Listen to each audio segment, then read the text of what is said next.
हमारे आत्मीय मित्रों, आज हम 23वें विश्व मैत्री अभियान की कड़ी प्रारंभ कर रहे हैं।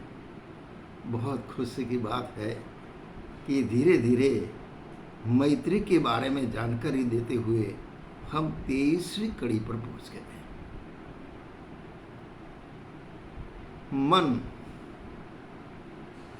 मन आप जानते हो,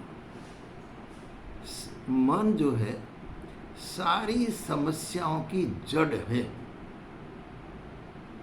मन जो है वो सारी समस्याओं की जड़ है। अगर कोई चाबी हाथ में लग जाए और उस मन को निकाल दे, इस मन पर काबू पा ले, तो भाई साहब कमाल हो जाए। सारी समस्याओं दुनिया भर में से निरस्त हो जाए और लोग आपस में जुड़कर, आपस में मिलकर एक स्वर्गीय वातावरण की रचना कर सकते हैं। लेकिन ये चाबी मिले कैसे? ये चाबी मिले कैसे? हमारा मन जो है, इनका कुछ स्वभाव है। कैसा हो गया है हमारा मन? हमारा मन लालची, लोभी, तृष्णा से ग्रस्त, असहिष्णु, स्वार्थ लोलुपता एवं एकांगी बन गया। वो मात्र अपने ही बारे में सोचता है, दूसरों की परवाह नहीं करता।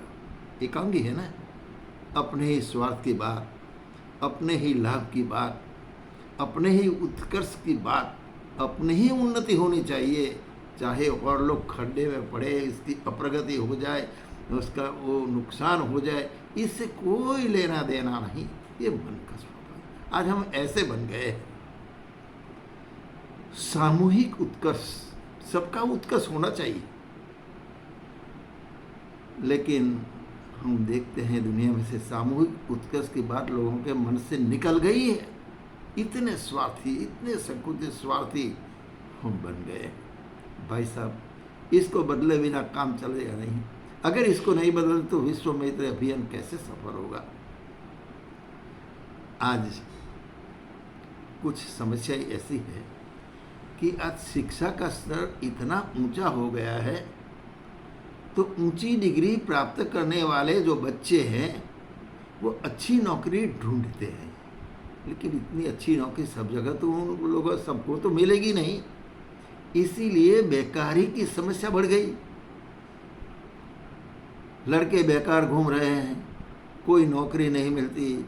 उनकी मन भावन, उनकी जो पसंदगी की नौकरी वो तो कैसे मिलेगी? शिक्षा का ही बेकारी बढ़ गई है। अच्छा, बेकारी बढ़ने से क्या हुआ? टेंशन बढ़ गया। टेंशन तो बढ़ा, लेकिन जो शैक्षिक डिग्रियों में जो आगे बढ़े हैं बच्चे, वो अपने वारसागत कोई भी धंधा करने के लिए तैयार नहीं, वो मेहनत मजदूरी करने के लिए तैयार नहीं।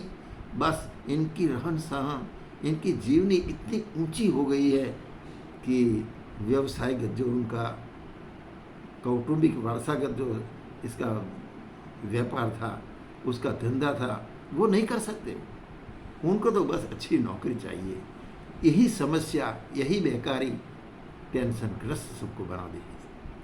और यंत्रवाद, विज्ञान ने बहुत आविष्कार किया।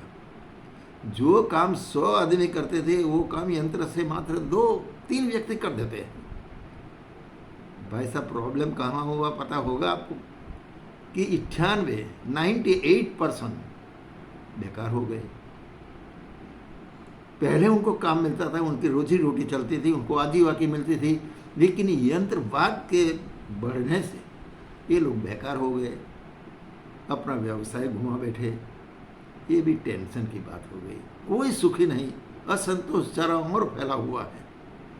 अच्छा, और आगे देखा जाए इस दुनिया में क्या हुआ है कि नए नए उद्योग लगे हैं, और नए नए उद्योग के आविष्कार से क्या हुआ जानते हो? फैक्ट्रियों से रात दिन जो धुआं निकलता है, इससे वायु प्रदूषित हो गया।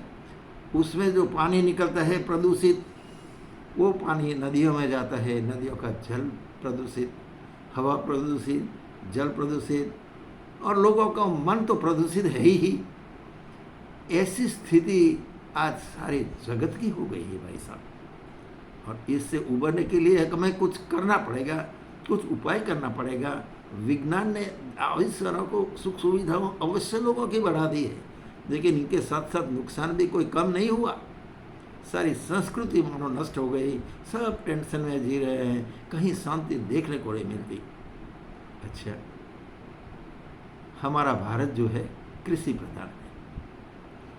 पहले गोबर, गाय भैंस का गोबर था तो खाद के रूप में खेतों में डालते थे, लेकिन मांसाहारी लोगों ने जानवरों को निष्ठुरता से इतनी कत्ल कर दी है कि अब ये गोबर तो मिलना मुश्किल है।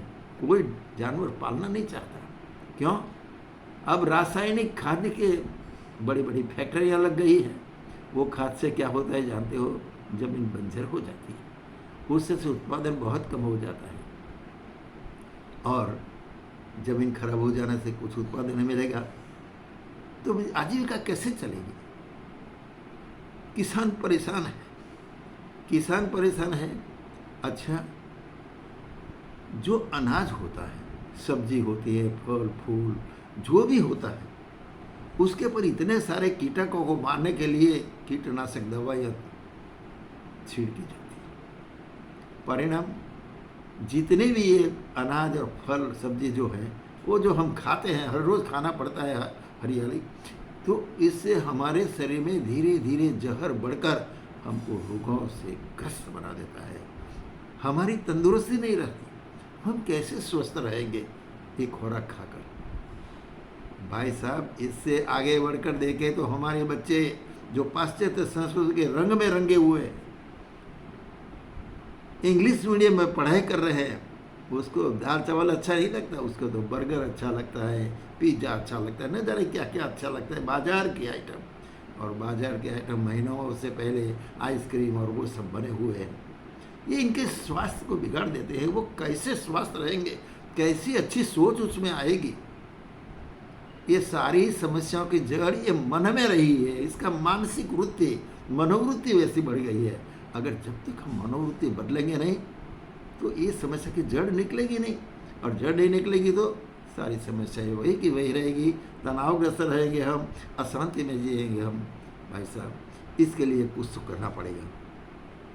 अच्छा, विश्व में परिस्थितियाँ ऐसी बढ़ गई है कि गर्भपात, भ्रूण हत्या, कुसंस्कार है, व्यभिचार, अनाचार, पापाचार, भ्रष्टाचार, मिलावट, कपट, छल, ब्यूटी पार्लर, न जाने अपने शरीर को सजाने के लिए ये लड़कियों न जाने कहाँ कहाँ घूमती है, क्या क्या बाजार में से खरीद कर मुंह पे लगाती है। भाई साहब, तो ये जो इनकी विकृतियाँ जो बढ़ी हुई है, इस विकृतियों ने उनको इतने निचले स्तर पर ला दी है कि अब इसको ऊंचा उठना, अपनी भारतीय संस्कृति को याद करना उसके लिए बहुत मुश्किल बात है। कैसे समझाए? इनके परिवार के बुजुर्ग लोग बहुत परेशान है, लेकिन इसको कुछ नहीं समझा सकते। ऐसा कुछ नहीं, इतनी आगे बढ़ गई है आज की पीढ़ी, और इस पीढ़ी को बचाने के लिए हमें फिर से हमारी भारतीय संस्कृति को याद करना पड़ेगा, उनको सिखाना पड़ेगा। थोड़ी सी बात है, शहरों में तो ये नहीं रहा, लेकिन कुछ कुछ देहात जो है, देहातों में अभी वो संस्कृति बची हुई है। उसका दर्शन कराने के लिए, उसको आत्मसात कराने के लिए उन बच्चों को, उन पीढ़ी को ये दिखाना पड़ेगा कि देखो ये स्वर्ग है देहातों में। लेकिन ये भी कोई कम नहीं। जो शहरों में चल रहा है वो देहातों तक पहुँच गया है। वहाँ के लड़के वही सोचते हैं, वही विचारधारा के हैं। कहीं कहीं कोई गांव ऐसा मिल जाता है। बाकी इस दुनिया में इनको बचाने के लिए, इनकी मनोवृत्ति को बदलने के लिए बहुत उपाय करना पड़ेगा, भारी उपाय करना पड़ेगा। जैसे किसी वजनदार वस्तु को ऊंचे उठाना है तो क्रेन की ज़रूरत है। इस तरह से ऐसी विकृत हुई मनोवृत्ति को बदलने के क्रेन जैसा कोई साहस करना पड़ेगा। और जानते हो, ये क्रेन तो एक ही है जो भारतीय संस्कृति में जिसको रामबाण कहा है, बस ये है मैत्री। अगर मैत्री का विकास किया जाए तो मन की जो विचार शक्ति है, मनोवृत्तियाँ हैं, वो बदल जाएगी। एक दूसरे के साथ प्रेम से व्यवहार करेंगे, एक दूसरे के साथ दोस्ती होगी, एक दूसरे को सहकार देकर उनको ऊंचा उठाने के लिए प्रयत्न करेंगे, इनकी सेवा करेंगे। मिलावट कपट से उनको छेतरपिंडी करके उसके लूटने की बात है, उसको नीचे गिराने की बात है, वो नहीं कर सकते। तो हमारी दृष्टि में तो ये है कि अगर इस सारी मनोवृत्तियों, सारी परिस्थितियों को बदलकर फिर से स्वर्गीय वातावरण अगर हमें विश्व में बनाना है, तो हमें जो जो आज उल्टे पन्ने हमने कर दिए हैं उसको फिर से उल्टे करके सीधे करने पड़ेंगे।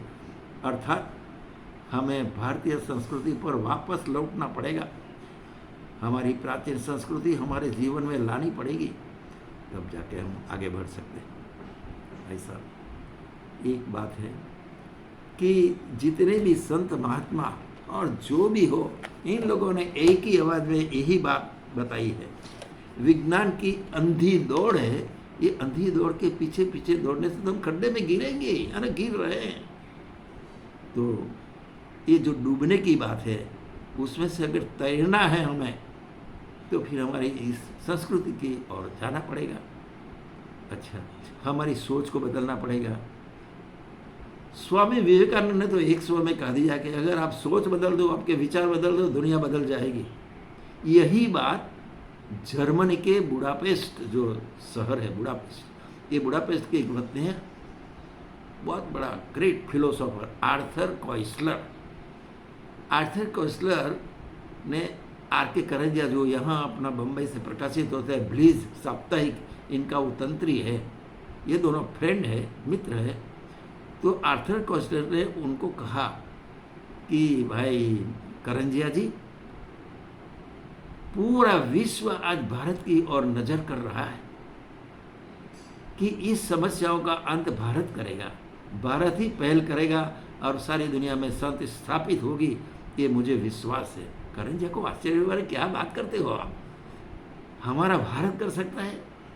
उन्होंने कहा, करंजिया आप जानते नहीं, आपके पास एक मंत्र है, एक शक्ति है, उस शक्ति का उपयोग सारे भारतवर्ष के नागरिक एक ही समय पर, एक ही विचार पर, एक ही कार्य के लिए, पूरी दुनिया में शांति स्थापित करने के लिए, पूरी दुनिया की विचारधारा को बदलने के लिए सामूहिक प्रयत्न करके इसकी साधना कर दे, इनका मनोमन उच्चारण कर दे, तो ये जो मंत्र है, सत्य मंत्र शक्ति, पूरे विश्व के जो विचारकों है उसके विचार बदल देंगे, उन्हें मनोवृत्तियों को बदल देंगे और सारी दुनिया चैन की सांस लेंगे, शांति के संतोष से जी सकेंगे।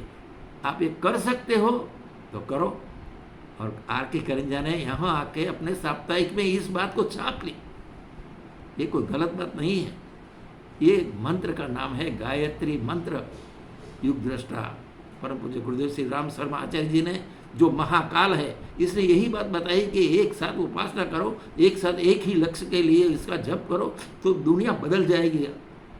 जो सावित्री ने सत्यवान का 100 साल का आयुष्य दे दिया अपनी साधना से, तो क्या हम सामूहिक पूरे भारतवर्ष के नागरिक इसको मैत्री भाव से जोड़ने, पूरे विश्व को मैत्री भाव से जोड़ने से एक नहीं बन सकते? ये साधना नहीं कर सकते? अगर ये करते हैं तो मान लेना भाई साहब, सबकी मनोवृत्ति बदल जाएगी, सारा विश्व एक हो जाएगा, एक धर्म मानवता का रहेगा, एक भाषा सबकी रहेगी मैत्री की। तो इस भावना को विकास के लिए हम सबको एक बनना पड़ेगा, मैत्री से जुड़ना पड़ेगा।